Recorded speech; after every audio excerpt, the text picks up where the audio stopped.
kí yín káàbọ̀ sí ọ̀rọ̀ àti àdúrà Másọkúnmọ́ tí ẹ̀ ń gbọ́ láti orí òkè Másọkúnmọ́ Ògìjò. Brother B.A. Ọlọ́runtọ́lá ti ṣetán láti kọ́ wa ní ọ̀rọ̀ náà. Ẹ kú etígbọ̀.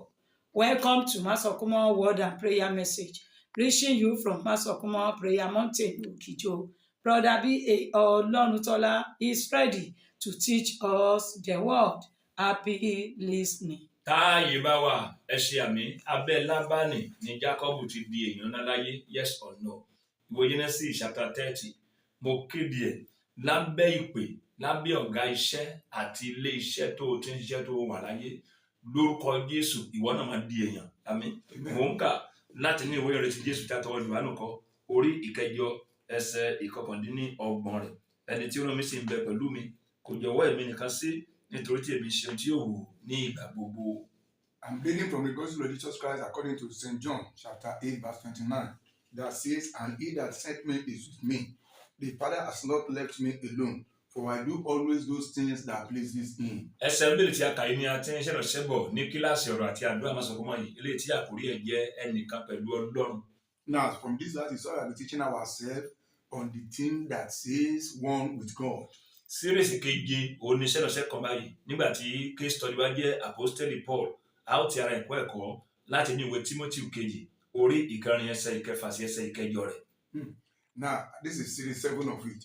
And our case study here is Paul the Apostle, and we are going to learn from it from 2 Timothy chapter 4 verse 6 to 8. Nǹkan kẹfà tí ó máa ṣẹlẹ̀ sí ẹnìkan tó wà pẹ̀lú Ọlọ́run tí Ọlọ́run wà pẹ̀lú ẹ̀ gẹ́gẹ́ bí ẹni tí àwọ̀kọ́ tí kọ́ ni he that sent me Ọlọ́run Másọkúnmọ́ Ọlọ́run 17, 18, 19 bó ṣe rán mi ni mo ṣe níṣẹ́ yìí. Kí wá lóhun kẹfà náà ni pé iṣẹ́ tí onítọ̀hún wáyé wá ṣe ó máa rí ṣe. Now the 16 which the Lord has commanded me and has taught me that I want to do, that will happen to one that is God, is that the work that has come into the world to do, he'll be able to fulfill it. Ìwé Aláwòye mi sọ pé ẹni tí ó wáyé ò pọ̀ bí ẹni tó sinmi wáyé. Ojoojúmọ́ ni ilẹ̀ mọ́ ilẹ̀ ń ṣú 2025 ọjọ́ wo la bẹ̀rẹ̀ kí ni déètì ní báyìí tẹ́yìn láǹfààní àti máa gbọ́ láti máa wo mẹ́sẹ̀gì yìí ó ń tán lọ díẹ̀díẹ̀ náà nìyẹn kí ló wáyé wá ṣe kí ló rẹ láti wá ṣe. And that's that thing, because time waits for nobody. You can see that when did we start 2025, but you can see today's date now that you are listening to this thing, you know how it is. Nínú ọgọ́fà ọdún tí mo ka Bíbélì mi ní chapter 6 verse 3 ìwé ìbẹ̀rẹ̀ Genesis tí ó hàn débẹ̀ pé ọgọ́fà ọdún ní ọjọ́ ayé àwa ènìyàn tọ́lọ́run sọ fúnra ẹ̀. Àlàyé ni Mósè ṣe ní Psalm 90, 70 kò sọ pé 70 lọ́jọ́ ayé wa òun gbọ́n lo 120 kì í dẹ̀ ṣọlọ́ ni Mósè lè bá àwa jẹ́ pa fẹ̀rẹ̀ sípò náà pé ẹ̀yin o ẹ̀ nílùú ju 70 àbẹ́jì lọ ẹ̀ka wẹ́bù ẹ̀ scholars ò tẹ́ ń ṣí ìrọ̀ náà o nínú 120 years tí a fẹ́ lò tọ́lọ́ ṣètò ẹ̀yìn náà ó ràn án lọ́wọ́ ká lè lò ṣé o ti ṣàwárí ohun tí ó ní wáyé wá ṣe tó bá ti ṣàwárí have you discovered ṣé o dẹ̀ ti ń ṣe. Now I know this for sure, according to Genesis chapter 6 verse 3 there, that we're here to spend 120 years. Even the 70 years that Moses was explaining, and that sub-90 is just explaining, not that our years should be 70, because God himself said 120 there. And Moses is not God, he himself said 120 years. So, but in the years that you have committed unto you, out of that 120 years, have you discovered yourself?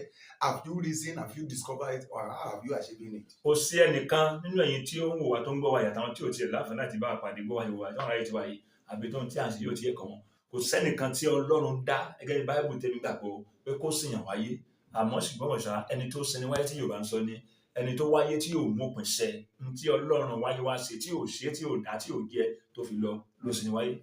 Now, and that is why that what God demanded and what is the plan of God is that for someone to come into the world and fulfill his destiny and fulfill what he has sent to come and do in this life. That's the most case important. study wa yìí Paul Apostoli ọ̀tá ìrìnrìn tẹ́lẹ̀ kò fẹ́ gbọ́n tó jẹ́ ní Jésù àti pé lórúkọ Jésù àbí àwọn apostoli àbí àwọn disciples rárá o ṣùgbọ́n nígbà tó bá Jésù Olúwa pàdé lójú ọ̀nà Damascus ṣe apostoli orí 9 nǹkan yí padà ìgbà yẹn ló tó ní àǹfààní àti ètò láti mú ìpín tó wáyé wá sí ló tó mú ṣẹ ló fi jẹ́ pé ẹni tí ó bá jẹ́ pòun pẹ̀lú Ọlọ́run pẹ̀lú ẹ̀ iṣẹ́ tó nítọ̀ wáyé wá ṣe ó máa rí ṣe. And could you believe that this Paul the Apostle, he has one way that said that he's even waging war against the gospel. He's the one that he was always positioning or case against even the gospel.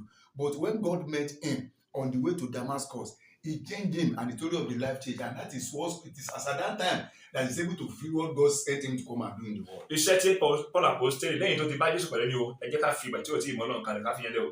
Nígbà tí ó ti bá Jésù pàdé tó ti wà pẹ̀lú Ọlọ́run pẹ̀lú ẹ̀, ó mú pin iṣẹ́ ló jẹ́ kí case study wẹ̀ 2 Timothy chapter 4 verse 6 to 8 orin ìdágbére Paul ọ̀rọ̀ ìkẹyìn tó sọ ó láti fi adé òdodo nílẹ̀ fún mi. Ó lójú ẹ tó lè sọ bẹ́ẹ̀ yẹn, ó ti rí ibi tó ń lọ, ó mọ ohun tó ṣe, ló jẹ́ kó lè sọ pé àti fi ẹ, ó ní àti fi adé, kò sọ pé mo rò pé mo ṣe bí, ó ní àti fi, ó ṣú ọ̀nìyàn o, iṣẹ́ tá a rán wáyé wá ṣe, ó rí ṣe.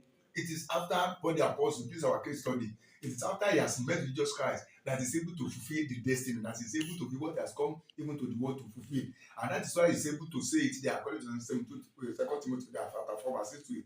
While he was saying that he was so sure to the extent that he said, and the crown even of glory has been laid down even for me. Ìwé Aláwìyé mi ní kò dìgbà tí a bá nawọ́ ká tó fi òru hàn, bí ilẹ̀ bá di ṣúgbà gbogbo ojú ló máa rí o. Ẹ já ṣe àgbéyẹ̀wò iṣẹ́ wo la rán Paul apostoli wáyé wá ṣe, káwọ́ bóyá lóòótọ́ ló ti rí ṣe gẹ́gẹ́ bí ènìyàn. Number 1, pé ìpè tiẹ̀ ni pé kó la àwọn èèyàn lójú kán kúrò nínú òkùnkùn kán wá sínú ìmọ́lẹ̀. Ẹ̀yin náà wo àwọn apostoli ìpìlẹ̀ kóun ló pẹ́ dé àfún ní oore ọ̀fẹ́ tó pọ̀, ó lè jẹ́ nítorí pé Ọlọ́run lò láti la ojú àwọn èèyàn tó tọ́. Now you can see that let us consider 5 things that make God as at that time that make Paul apostle to be able to achieve what he has sent to us. He was sent, number 1 is that he was sent to come and open the eyes of people that are blind, that did not know even Jesus Christ, and he's able to do that. Despite the fact that he came late, he's able to achieve. Nínú iṣẹ́ tí a rán Paul apostoli wáyé ṣe pé kí àwọn èèyàn lè kúrò lábẹ́ àkóso Sátánì, ọ̀nà láyìn lábẹ́ agbára Sátánì, kán wá bọ́ sí ọ̀dọ̀ agbára Ọlọ́run, kán wá bọ́ sí lábẹ́ àkóso Ọlọ́run nípasẹ̀ gídígbò gbogbo kọ́ ló fi ṣe o, nípasẹ̀ ohun tí a fi rán pé ọ̀rọ̀ Ọlọ́run, ìkọ́ni, iṣẹ́ ìránṣẹ́ Paul dẹ̀ rí ṣe. Now you can see he's able to even that he was another thing that he was able to send in order to bring people from the bondage of Satan out of the darkness of even into the gospel life, and he's able to achieve that just because not because of fighting or everything, but because of the word that is coming out from him. Nínú iṣẹ́ tí a rán Paul apostoli kí àwọn èèyàn nípasẹ̀ iṣẹ́ ìránṣẹ́ tiẹ̀ kán lè gba ìdáríjì ẹ̀ṣẹ̀, iṣẹ́ tí ò nígbà la máa gba ìdáríjì ẹ̀ṣẹ̀ ni tó bá ti mú kí á dárí ẹ̀ṣẹ̀ jìnnà jẹ́ pé ètò ìgbàlà ti dé fún tọ̀ nìyẹn. Bàbá tí ẹ̀rí Paul apostoli ìgbà àwọn tó jẹ́ pé ìgbà ẹ̀rí mẹ́ta nǹkan báyìí gbọ̀ngàn náà tí a máa wá sẹ́ni tí a bá ń ka àwọn epistili tí a ti ọwọ́ tá a ti pàṣẹ orí ọ̀fẹ́ ìmísí Ọlọ́run ayé Paul kọ́lẹ̀ èèyàn mọ̀ pé yes àwọn eléyìí wáyé wọ́n dẹ̀ rí ayé lò wọ́n rí ayé ṣe. Now you can see even as at that time if you are not there, what we read in the Bible nowadays and what you are able to know or what was being written down concerning that Paul apostle, be able to know that of the truth he came to the world and really achieved what has come to the world. Ohun tí ó tún jẹ́ iṣẹ́ ìránṣẹ́ tó wáyé wá ṣe bí kí àwọn èèyàn lè di ẹni ìgbàlà kó tó wá lè jogún ìjọba Ọlọ́run. Ṣé apostoli 26 ní o verse 16 to 18 kí ló jẹ́ kí n mọ̀ bẹ̀ lórí nígbà tó ń pè mí kó Nàìjíríà náà mi nínú àwọn ìbéèrè àti àwọn ọ̀rọ̀ pé kíni kan ló ń lọ pé n tún fẹ́ fi ẹ́ ṣe rèé fún ayé.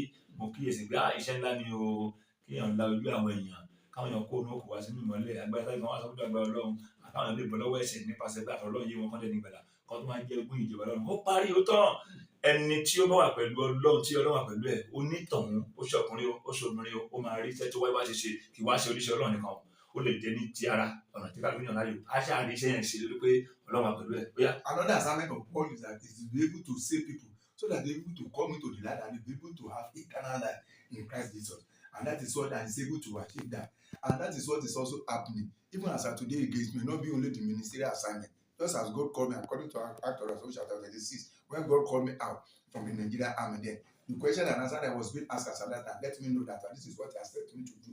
The same thing applicable even unto him, and is able to achieve it. Ìdí méjì ni ẹni tó dákú tí kò nípa tó dájẹ́ lájẹ́ olè jẹ́ tó dáyé ayé Ísírẹ́lì Ọlọ́run. Ìdí méjì ló fi rán ẹ̀yin èmi àwa wá sáyé. Ìkíní to worship God ó lè pé àwọn tó bá lè sin Ọlọ́run sì wà bóyá wọ́n rò pé ó sọ de ewúrẹ́ ìdílé ìgbì tó fẹ́ pàjẹ́ pé adìyẹ tẹ́ pé àbọ̀ pàbí ìtẹ́nìkan fún nígbà Christmas tẹ́ pé ẹ̀dìyẹ àgíríkì ó ń wọ ọmọ lọ ọmọ lọ́kọ́ ó ń wọ ìyá lọ àgíríkì adìyẹ ó wọ ìyá lọ mo ní nígbà tí mo gbé mo ní wọ́n ti kí pa 40,000 kábíyèsí Ọlọ́run bless you obìnrin tó Ọlọ́run lò fún oníṣẹ́ Ọlọ́run ni o tẹ́tí lẹ́pọ̀ kì í dárúkọ ẹ̀ God bless you ma ọlọ́kan tí wọ́n bá ṣe mí lórí mọ́rọ́tì ó lè ṣe mí ní kejì náà mi gbàgbé kábíyèsí Ọlọ́run tó yá. Now that is why he is able to, when you do something you know that of the truth is God that is in charge. Just like this way when I saw somebody come and presented the gift to us and it's a big cock, so they said that he's drawing even the grand pepper stone. To the extent I now believe that of the truth he has been well fed and it's a gift for somebody also a minister of God that even come to this house. That is what it's being fed to do. láti worship Ọlọ́run. Ìdí kìíní nìyẹn, ìdí méjì mo fi wáyé, ẹ̀yin náà ti wá láti sin Ọlọ́run. 4:24 ìwé Jòhánù, ẹ̀mí ni Ọlọ́run, àwọn ẹni tí ń sin ò lè ṣaláìsìn ilé ẹ̀mí àti ilé òótọ́. Àwọn pásítọ̀ kan kún sọ pé àdìsìn lọ́run ìlú ọ̀tọ̀ tí wọ́n pọ̀ tí wọ́n àtàwọn mìíràn o, ìyẹn ẹ̀kọ́. Ìkejì, láti fulfill the purpose tí ó dá mi wáyé wá sí, ìyẹn nìkejì o. There are two things why you are created, why I am created. And the first thing is to worship Him. Just like some people are not station today, that some people are saying that it is God that is even worshiping us. I don't know whether they have turned us to become a foul at the end of the day. And the second one is in order to come and fulfill why He has sent us even to the world. Láti wá fulfill the purpose, o gbọ́dọ̀ ní òye yìí, ẹ̀yin èmi àwọn gbọ́dọ̀ mọ̀ pé ìyàtọ̀ wà láàrin job àti work. Job is for stomach, work, W-O-R-K, is for fulfill purpose, to fulfill purpose.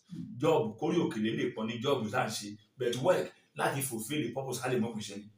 Now that is what we need to know. You and I need to know this one. That even this job we are doing is just to feed ourselves, just to have something to put in our mouth.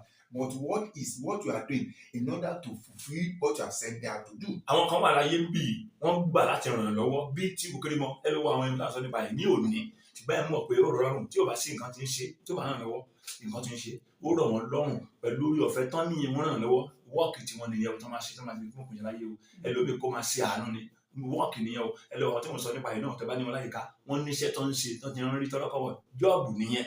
Jọ́ọ̀bù tó wù mí ní kí n jẹ́ Nigerian soldier, kí n di ọ̀gá kámárà ìdààmú bíi tèmi, kí mi náà lágbára. Jọ́ọ̀bù tó wù mí nìyẹn, ṣùgbọ́n ó pè mí kú òun bẹ́ẹ̀, ó gbé wẹ́ẹ̀kì lé mi lọ́wọ́. Inú wẹ́ẹ̀kì náà ló ti ń bọ́ mi, ló ti ń jẹ o. Bó jẹ́ nìyẹn. Now, and that is it. And that is what we are using to eat, that is the work. But there are some people today, if they did not bless some people, they are not comfortable with it. They like blessing people. That is even their work. And that is what God has committed on them. That's something they have to bless, they have to have mercy on some people. God even told me my intention as a job is to have a job, to become a soldier.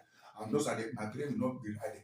At the end of the day, God called me to give me work. And this is the work that I'm doing, that I'm feeling, and God is doing it. Wẹ́ẹ̀kì àwọn ẹlòmíì láyé ń bí ni wọ́n ń gba àwọn ènìyàn mọ̀ràn. Wọ́n níbi tó ti ń ṣiṣẹ́, wọ́n ní tó ń ṣe olùgbọ́n. Ọmọdé àdúgbò kan láì fi tiẹ̀ ṣe, wọ́n gba ìmọ̀ràn báyìí, ó máa mú yẹ̀sì níbi tí wọ́n máa kórìí yàn gbogbo. Àwọn tẹ́ pé níta fẹ́ràn wọn nìyẹn oníṣìí nǹkan bẹ́ẹ̀ ṣe, ṣùgbọ́n pẹ̀lú Ọlọ́run tó wà pẹ̀lú yẹn, ó máa rí ṣe. Báyìí sí pẹ̀lú Ọlọ́run, níbi tó ń bí wa ṣe ń bí, tó bá ti rí, ó dúpẹ́ dèbò pé ṣe, torí wọn ò ní fẹ́ jẹ́ ó ti rí, torí bá ti ṣe, kó ń bà mọ́ òkùnṣẹ́ kó lè wáyé káyẹ̀ lè jẹ́ yàsán. And that is why there are some people, regardless of even the phrase that you are, there are some people, their own is just to cancel. Their own is just to advise. And they will cancel, you know, that just follow it, it's okay. The same like with some people. But if you know if God is not with you and you are not with God, it's not possible because He will not allow you to fulfill that one. Katoko me, Abraham, God called Abraham, and God's agenda for Father Abraham was to raise nation. Abraham bàbá gbàgbọ́, tọ́lọ́run pè fún nìyẹn. Wẹ́ẹ̀kì tó fi mú òpin ṣe tá a fi gbàgbé orúkọ Abraham dè nínú iṣẹ́ sọ pé Abraham kò ní iṣẹ́ kan tó ń ṣe nínú Báíbù ni. Àbí kò ní okun lọ́rùn ìyẹn kọ́ ní ọkàn Ọlọ́run. Olúbi jẹ́ pé Job lè lómi, ó dá ìjọ́bù ló wà mọ́rí nìkan, kò tiẹ̀ tí discover kí ni adáni wáyé alágbèdè àyànmọ́ ẹni tó mọ̀ ìpàdé bẹ́ẹ̀ lónìí wọ́n ṣe láyé yìí. Iṣẹ́ ó dà. Wẹ́ẹ̀kì ṣe pàtàkì jù yẹn lọ torí pé òun ni a fi kú láyé tí òfin ní tán tó bá kú àtúnṣe kù. Ó lọ kò ìlọ́gbọ̀n wọn nígbàgbé ẹ̀ ìwé tí mo ṣe sùọ́ níjọ́ tó náà bá lọ ya ayé tí Jésù bá ti kó tó dé tábí dé wọn àdùgbàgbẹ́ ẹnìkan jẹ́ bí Ọlọ́run aláwọ̀ sàn fún wọn torí pé wẹ́ẹ̀kì ni àti orí ọ̀fẹ́ àwọn nǹkan ti jábọ́ níbi tí ò ní parẹ́ tó ti wọnú àwọn ọ̀hún ti di tíntínní ó ti di odò àti òkun náà àwọn èèyàn tó pọ̀. And that is why we need to discover this. Because there are some people that have so elevated that job that is giving them, despite the fact that it is good, but they have not discovered the work that God has committed on them so that they will be able to fulfill the destiny in their life. And it's a mistake because I know that even at the end of the day now, even the one that I'm doing now, because it's the word, there are some people that have asked even jot of it that it has become even river in their life that they will never forget in life. Ọlọ́run pè Joseph, God called Joseph, and his agenda for Joseph was to preserve life. Joseph ní Báíbù yẹn ntọ́nà mú ayé wá ṣe jẹ́ wẹ́ẹ̀kì ẹ̀yìn pé kó lè káìmọ̀ iye ayé mẹ́bàá kú láti pàṣẹ tiẹ̀. Oníjàmbá sọ pé kábíyèsí alátẹ̀lá ìtumọ̀ rẹ̀ àná àbáyọ rẹ̀ ẹja ṣe báyìí ìyàn gbogbo ayé nìyàn ń gbà yẹn gbogbo ayé ni o àbá kú dànù tán àtàwọn ìgbọ́n àtàwọn bínú ẹ̀ ṣùgbọ́n torí pé ọmọ kékeré yẹn lọ́run jẹ́ pé tó fẹ́ràn tó ti discover tó dẹ̀ ṣe pẹ̀lú bóyá jẹ́ fún forí ẹ̀gbà gbá pẹ̀tù àwọn èèyàn bọ́ lọ́wọ́ ikú nípasẹ̀ èèyàn nígbà náà kí láàrin wáyé wá ṣe ẹni tọ́lọ̀ ń bá wà pẹ̀lú àpẹ̀lọ́ ohun tí àwọn wáyé wá ṣe máa rí ṣe. Now you believe that Father Abraham was sent to this world to raise nature, and Joseph was sent to this world in order to save people, and that is why at the end of the day is famine in the whole world, but it's just the interpretation of the dream that caused him to save many. Níṣẹ́ ni mo ń gbé ẹ̀yin kan lọ sí kíláàsì school wa níbí under the Christian leadership one God called Moses, and God's agenda for Moses was to lead the Israelites out of the bondage. Ntọ́nà ọ̀nà Moses wà ṣe nìyẹn o. Gbọ́dọ̀ ní sìn, tọ́nà bá pè sí ṣọ́ọ̀ṣì ni. Ohun tiẹ̀ níbẹ̀ ìgbé lọ́rùn mi.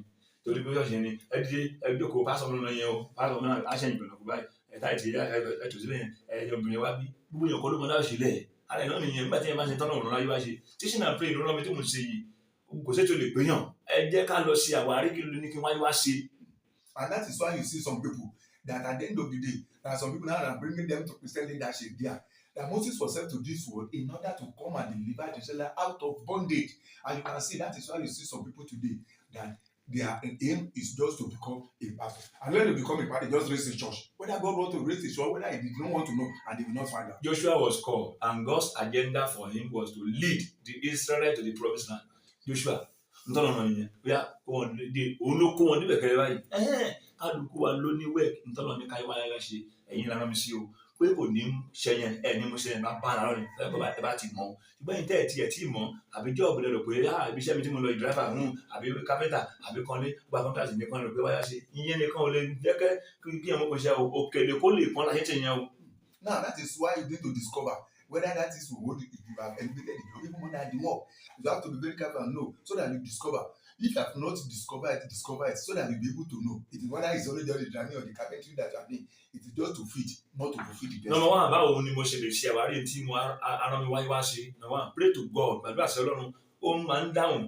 God speak to people who care to ask things. Mo ti English àmì sọ nìyẹn. Ìwọ fi time lẹ̀ gbàdúrà kò sáré ọjọ́ ó yẹ dá mi lóhùn kíákíá Ọlọ́run. Mi ní time dá mi láàárọ̀ yẹn kọ́ serious prayer often enough máa pray ó máa bá ìpàdé. Á jẹ́ kó mọ̀ tó bá jẹ́ kó rójú fún ẹ àwọn tó lè cancel ní wàtá put it through pé ní ẹgbẹ́ tọ́lọ́ ni kò wá ṣe. Now that is why what you need to do. Number one, pray very well. Fervent prayer, earnest prayer. When you pray, God will reveal himself to you and what you're supposed to do. After you, even if you are confused, even follow those people. Go and they will cancel you and they will lead you. English àmì tọ́wọ́ self-evaluation put you on track. Ṣé àgbéyẹ̀wò ara ẹ̀ kí ló rẹ̀ lọ́rùn kí ló lè ṣe gan. Tó jẹ́ pé oúnjẹ o jẹun o. Etí mo ṣe tí màá ṣe wàhálà dédé o. Tí kí mi ṣe lé ìwé òkòtò òun ló jẹ́ pé ẹgbà mi àròmí abẹ́lú ní àníyàn máa sẹ́yìn àkáńtà màá sí mi kẹ̀kẹ́ àwọn àpèmí pé àwọn nídìí ètò 1,000 àwọn ọmọ ìpẹ̀lẹ̀ fún wọn èmi mo ti lè tọ́ nínú ní torí pé wọ́n rí lójú pé ó ní làkọjá ètò ibi táyọ̀ mi wà rè yọ yìí ni mo fi ń ṣe àìmọ̀ ẹjọ́ tí ó wọ Ọlọ́run ṣàwárí èyí wo lórí ẹ̀ lọ́la ti ṣe ara tó wáyé wá ṣe nìyẹn kì í ṣe pé jọ́ọ̀bù. Discover even what you know that you can do that is very easy for you that will not cost you anything. Either you do that, either it is easy or easy. Just continue your looking find it. Even this one that I am doing, that is why people believe that this man does have a problem. That's why many people will just send me a account number. Please send me 50,000, send me 200,000. I said, but I have 10,000. They did not know because why I did not put that because this is what I'm enjoying to do. I am doing it. Àwọn tọ́lọ́run máa ń pèsè iṣẹ́ ìránṣẹ́ ẹ jẹ́ ká bá pè wọ́ọ̀kì ìjọba yẹn tó pé oríṣi báwọn tó pera wọn àbáwọn tó rí miss call tó rí flashing àbáwọn tó fọyọ́ kan pé ogun ìjọ ọgbẹ́ náà tẹ̀fọ́n ọ̀rọ̀ náà lọ wọ́n tẹ̀lé ministry iṣẹ́ bá ti ń wọ̀ àwọn sí tẹ́lẹ̀ àwọn pásọ̀ ọ̀gbìn díẹ̀ tó ń gun mọ́tò wọn ló wọ́n ṣe gbẹ àwọn agbóríwọ̀ ní ẹ̀ka o àwọn yẹn wọ́ọ̀kì ni torí pé nínú job ló ti pè wọ́n ṣùgbọ́n kì í wá ṣe pé limitation message lórí oníṣẹ́ olúwa nìkan ni àwọn nínú oníṣẹ́ olúwa tó jẹ́ pé wọ́ọ̀kì ni ọ̀nà tọ́lọ́run wọn láti máa ṣe ó lè jẹ́ pé àdúgbò ń dàrú peace ni máa jẹ́ peace maker tọ́mọ ní wọ́n tó wọn rí tò wọ́n yanjú jẹ́kẹ́ ní dá sí ẹgbàgbé nípa bẹ́yẹ̀ sìn ìrìn tó jẹ́ kó má gbé ní wọn kan tó bá jẹ́ fún ìntàpítà àlàáfẹ́ náà irú èèyàn wo lọkùnrin àbóbìnrin ntàrà wáyé wá ṣe nìyẹn bóyá wọ́n ti gbé ní ọgbẹ́. There are some people they are peacemakers in the street not minding where they come from or either the friend of the tribe or even the religion but the moment everything is conducive in the city the moment he just mention and they call him even if they interpret for him he will settle the matter that is what he has come to. Kí o fi ọwọ́ mi sílẹ̀ kí o fi ọwọ́ mi sílẹ̀ fẹ́fẹ́fẹ́ bíjì sí ń jà kí o fi ọwọ́ mi sílẹ̀. Ilé ìjàdọ̀ pé if you are on the wrong day no matter how fast you are téèyàn bá wà lọ́nà ó ti lè kó sáré tó kó ṣe tó kò ní débi tó lọ o ọ̀nà tó rán mi ní mo wà yìí mo lè dúró síbẹ̀ oníṣẹ́ ọlọ́tẹ́ náà ń pè ní tó náà ń pè gbogbo akọ́lùmọ̀ adájọ́ sí ilẹ̀ ara pé àìmẹ́kọ̀ọ́ àìní tó yàn láì ti ẹ̀gbà ẹ̀kọ́ ni ló fi jẹ́ pé ṣọ́ọ̀ṣì nira ẹ̀ ó ti pọ̀ jù gan yín náà rí ni kí ló rún ẹ wáyé wá ṣe ẹ pariwo Jésù báyìí Olúwa fi ọ̀nà mi hàn mí. Jésù àwọn tàbí tí mọ̀nà ti wáyé gbàdúrà má jẹ́ kó mẹ́ má jẹ́ kó mẹ́ ó ti fi hàn mí mo ti rí mo ti rìn lórí wá ọ̀nà tó yàn mí sí ràn mí lọ́wọ́ kí wọ́n kó mẹ́ má jẹ́ kúrò bẹ́ẹ̀ má jẹ́ sẹ́sẹ̀ olómi kúrò ayérayé má jẹ́ káyé olómi kúrò bàbá ràn mí lọ́wọ́ láti dúró nínú ọ̀nà náà iṣẹ́ tó wà mí Olúwa ràn mí lọ́wọ́ kí n má kúrò bẹ́ẹ̀ ràn mí lọ́wọ́ Olúwa ràn mí lọ́wọ́ Olúwa.